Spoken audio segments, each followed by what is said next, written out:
A dog's loyalty doesn't care about the year or the tech.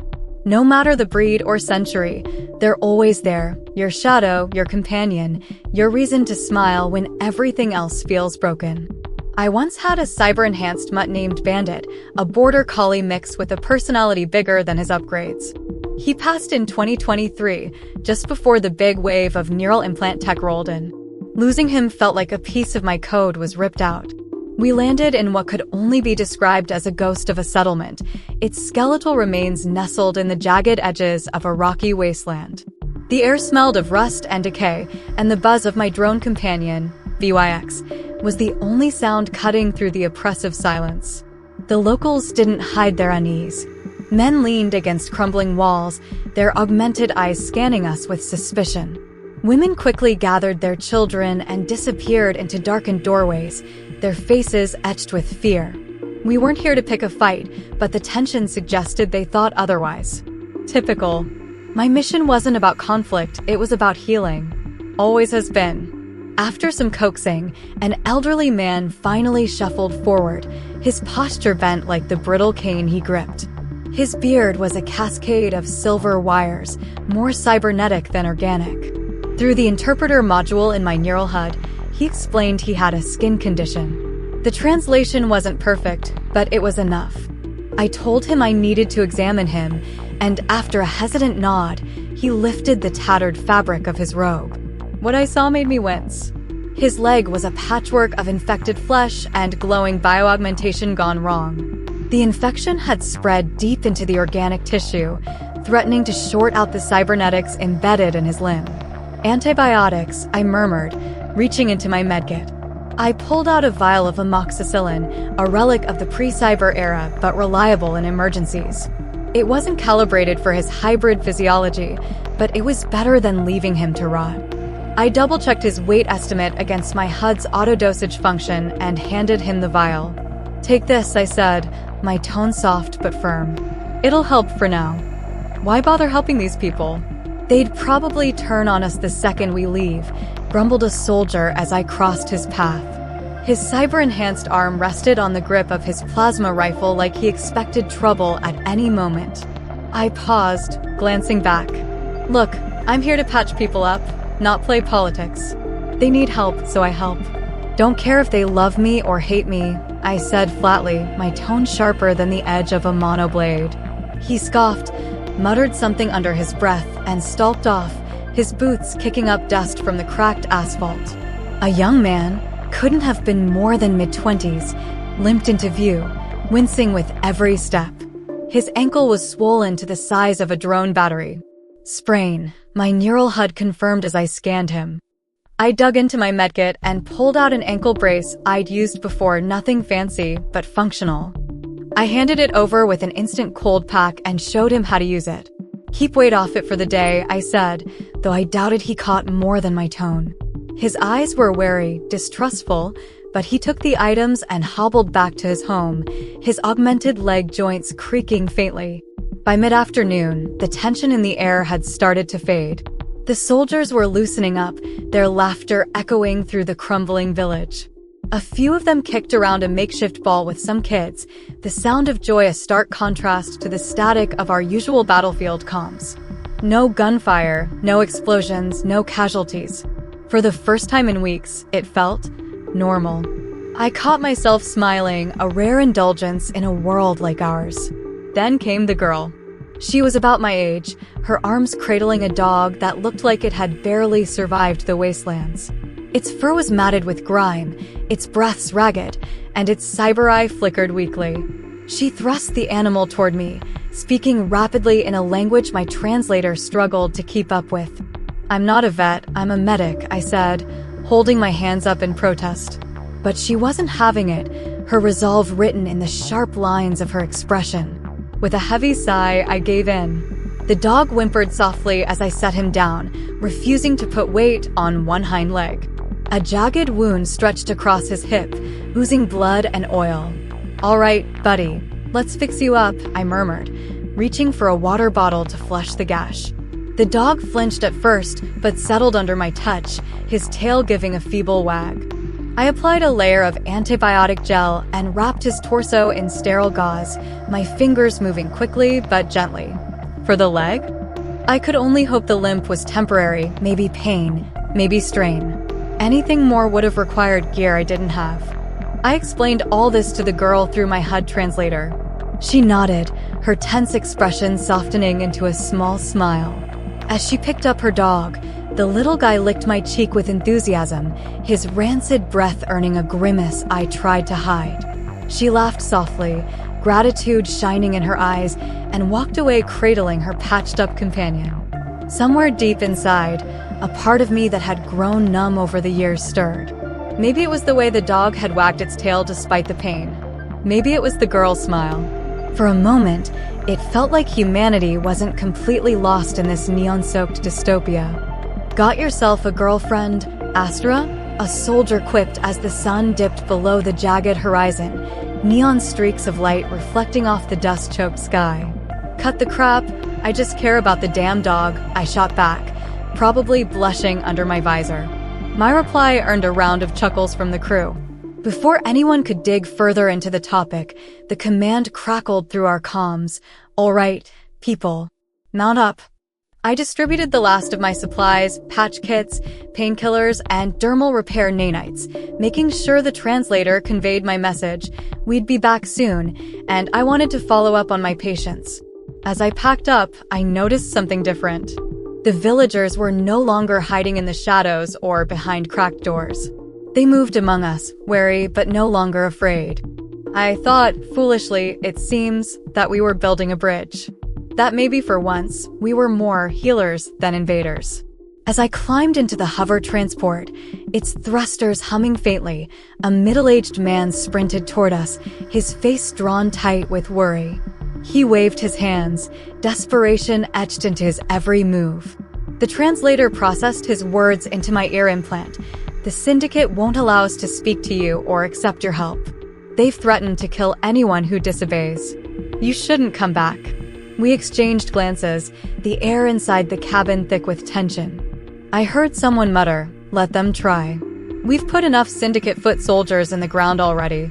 The cold truth of it gnawed at me. War didn't end with treaties or victories. It dragged on in the scars it left behind. A few weeks later, we returned to the village.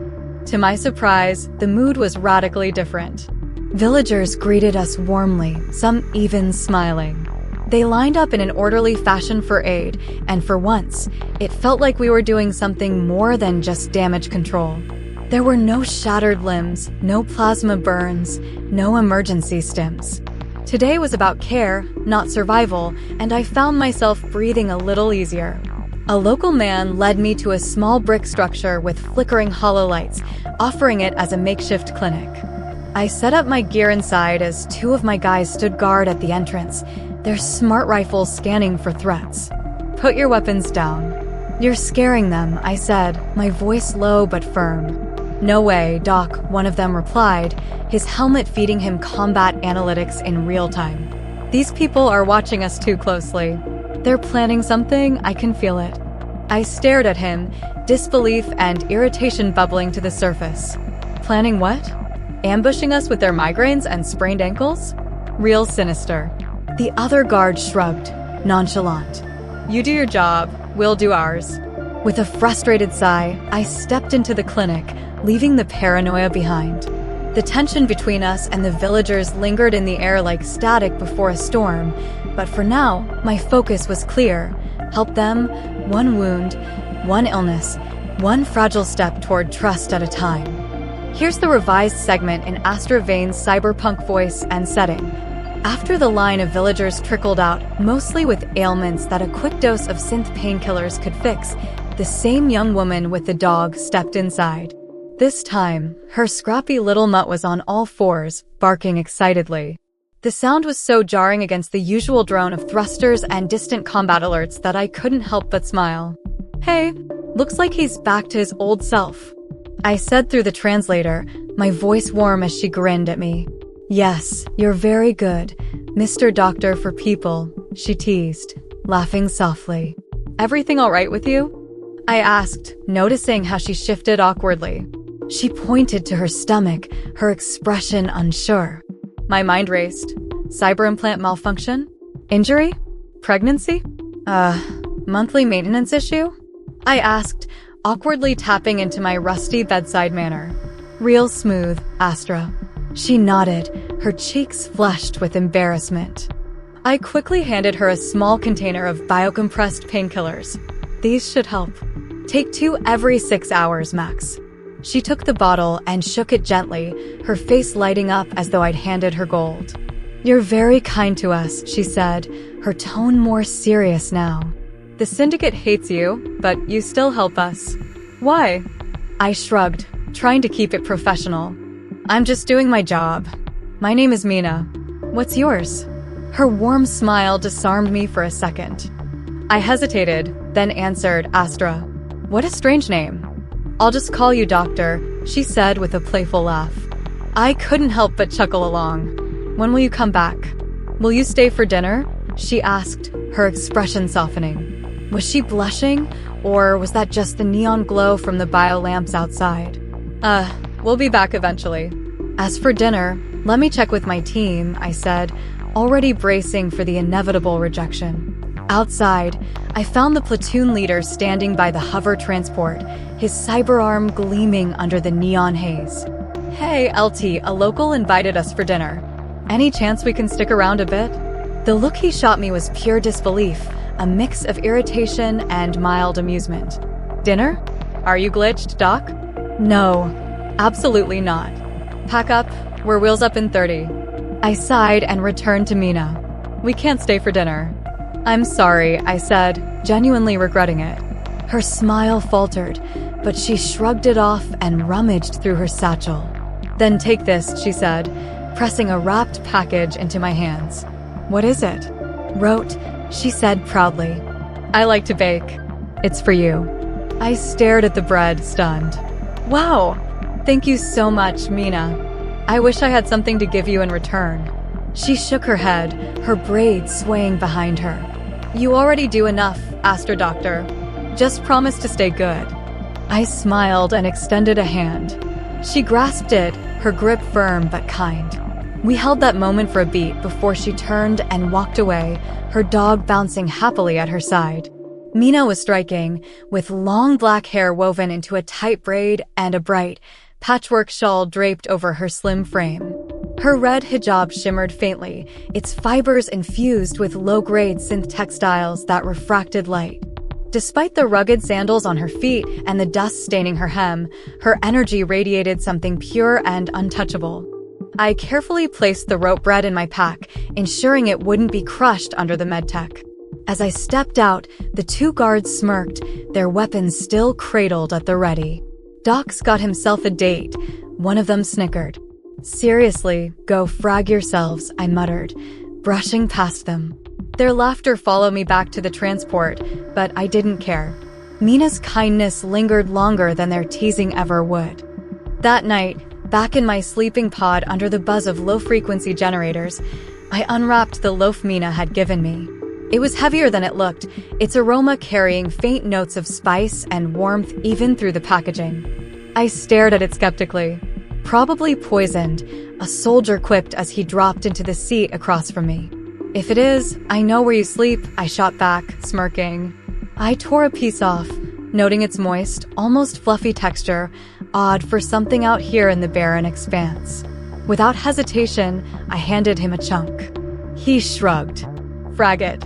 He popped it into his mouth, chewing cautiously before his eyes widened. Damn, this is good. I followed suit and my taste buds lit up. Cardamom? Sugar? Some kind of floral sweetness I couldn't name. Whatever it was, it blew away the synth rations we lived on. Yo, get over here, the soldier hollered to the others. Within moments, half the crew had crowded in, grabbing pieces like hyenas on a kill. The frag is this? One of them asked, his mouth already full. Some local girl made it. She called it rote or something, I explained. Next time we head back there, tell her to make a whole fragging batch, someone joked, eliciting laughter all around. For a brief moment, it felt like the war zone didn't exist. It was just us, the bread, and a rare semblance of normalcy. The next visit to the village, Mina was waiting, her dog wagging its scrappy tail at her side. "Mr. Doctor," she called, waving me over. "Mina, how are you?" "Everything good?" I asked, falling into step beside her. She glanced at the growing line of people waiting for aid and nodded. "They ask me when you come back. I say, I don't know. But they love you, Mr. Doctor. We don't have medicine like you bring." "That's what I'm here for," I replied simply, though her words warmed something inside me. As we worked, Mina stayed by my side, translating and introducing patients. She laughed every time I butchered a word in her language, though I didn't mind. "By the way, that rote bread you made was amazing," I said during a lull. Her face lit up. "You Americans have nothing like it, do you?" I chuckled. "Not really. We've got burgers and fries, though." "What are those?" she asked, her curiosity genuine. I tried to explain. "Burgers are cooked meat between 2 bread slices." "So, a sandwich?" she asked, her brow quirking. I laughed. "Yeah, pretty much. And fries are just potatoes, fried and salted." "You Americans are so weird," she said, giggling. "Yeah, we're a weird bunch," I admitted. As the day wound down, I finally worked up the nerve to ask a question that had been gnawing at me. "Mina, do the syndicate come around here often?" Her demeanor shifted instantly. She sat beside me, her voice lowering. "Yes, they came after you left. They killed my uncle. He was a traitor," they said, "for taking your medicine. It goes against their laws." I had expected it, but hearing it still hit like a gut punch. "Mina, I'm so sorry," I said softly. She shrugged, her expression resigned. "It is our way of life. Sometimes we need help, but taking help always brings bad things." After a pause, I asked, "Do you know where they're coming from?" She nodded slowly. "There is a town nearby. You've been there?" I sighed. "Yeah, we've been there. It was rough." She placed a hand on my arm, her tone surprisingly gentle. "Mr. Doctor, you are different. You only come to help, not to kill. That is rare here. Promise you will never stop helping people." Her words caught me off guard, but I nodded firmly. "I promise, Mina. That's why I do this." Her smile returned, and she pulled another loaf of rote from her satchel. "Here, for you." My excitement must have been written all over my face. "Thank you so much, Mina. This stuff is amazing." She laughed, her joy infectious. Her dog barked happily, as if sharing in the moment, and I gave it a gentle pat.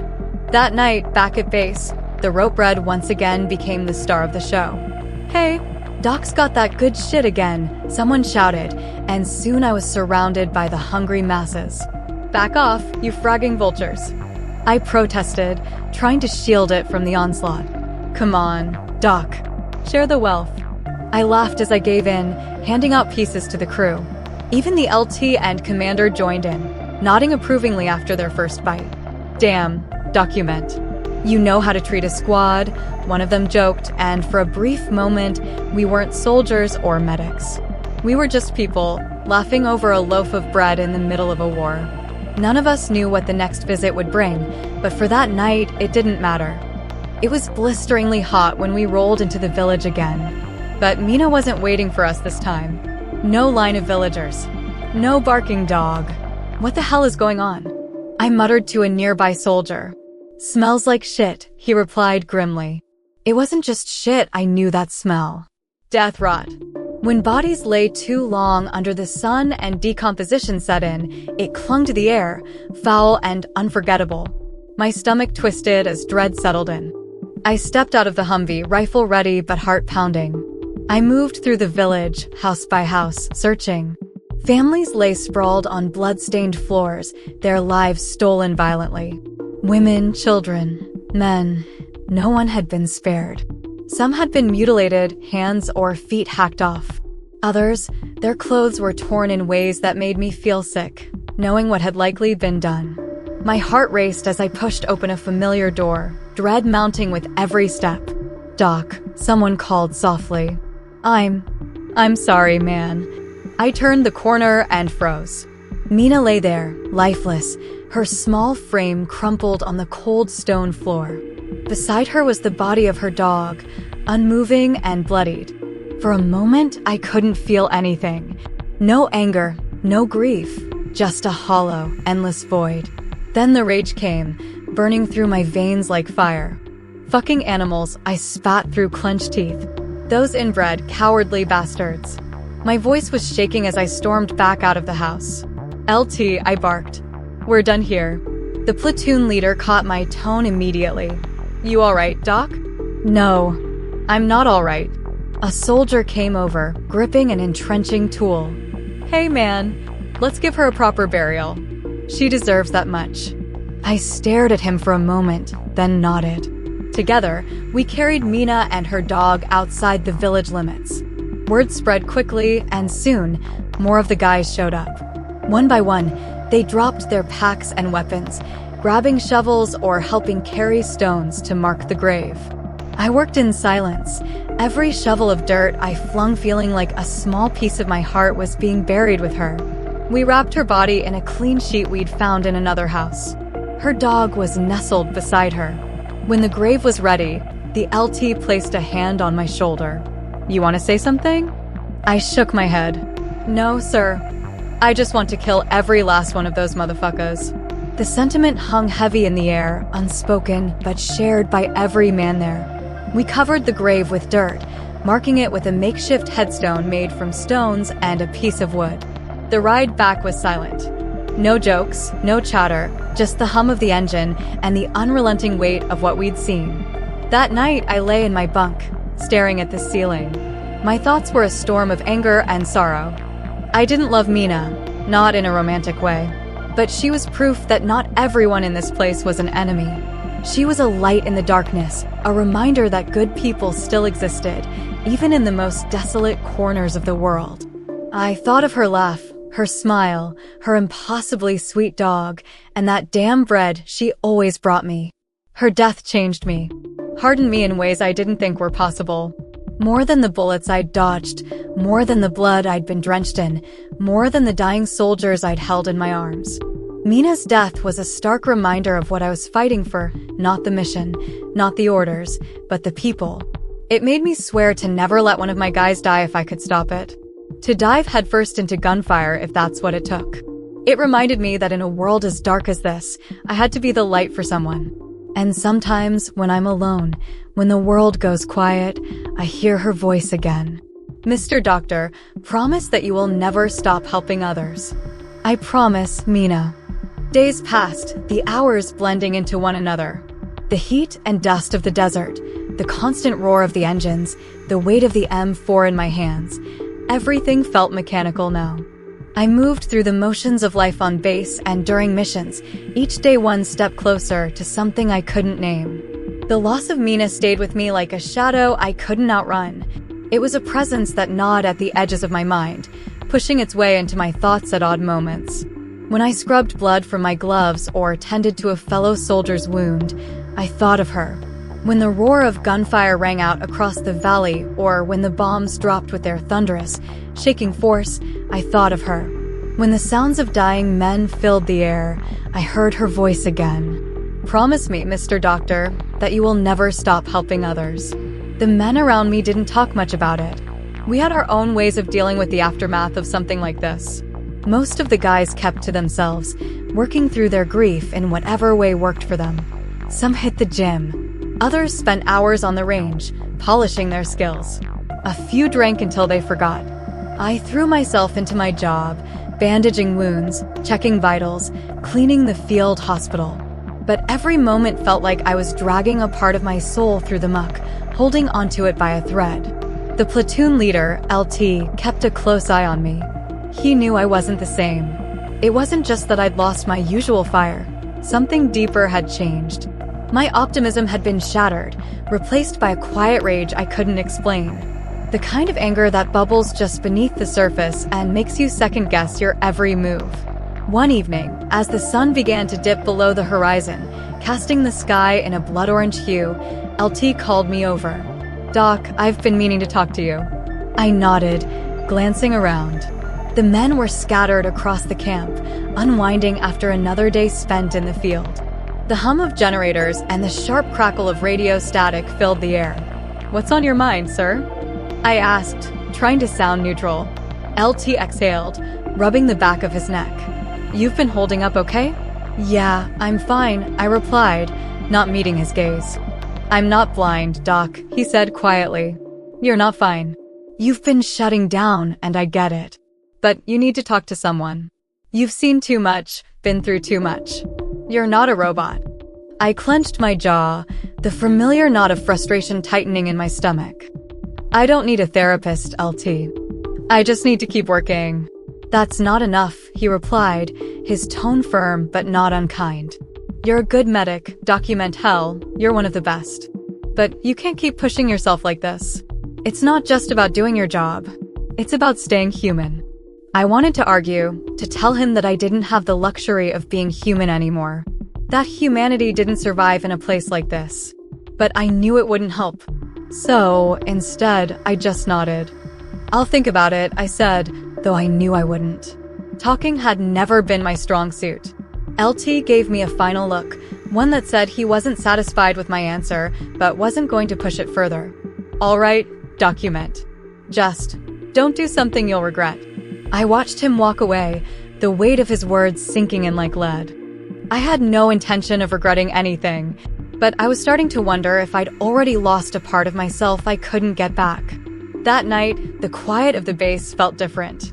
I lay in my bunk, staring at the ceiling, hearing only the distant sounds of my comrades settling in for the night.